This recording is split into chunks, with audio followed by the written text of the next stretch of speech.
Hello, my dear people. How are you all? From today, we are going to learn daily sentences. Wake up. Please wake up fast, sister. It's already dawn broke and getting late. తెల్లవారింది త్వరగా లెగు అని చెప్పడం అన్నమాట. Don broke అంటే తెల్లవారింది అని అర్థం. Brushing teeth, మనం తర్వాత బ్రష్ చేస్తూ ఉంటాం కదా లేచిన తర్వాత. అది ఎలా చెప్తాము అంటే brush your teeth unless your teeth will spoil. త్వరగా బ్రష్ చేసుకో, లేకపోతే పళ్ళు పాడైపోతాయి. లేదా స్కూల్కి టైం అవుతూ ఉంటే పిల్లలు ఇలా అంటూ ఉంటారు కదా, brush your teeth fast, it's getting late to school. త్వరగా బ్రష్ చేసుకో, స్కూల్కి లేట్ అవుతుంది అని చెప్పడం. Third one, breakfast. బ్రష్ చేసిన తర్వాత బ్రేక్ఫాస్ట్ చేస్తాం కదా.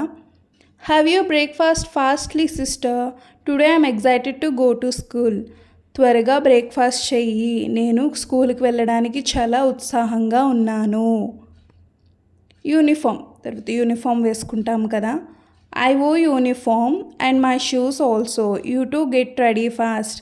నేను యూనిఫామ్ వేసుకున్నా, షూస్ కూడా వేసుకున్నాను, కూడా త్వరగా వేసుకుని రెడీ అవ్వు అని చెప్పడం అన్నమాట. So what is the last picture says? Let me know in the comments. Thank you.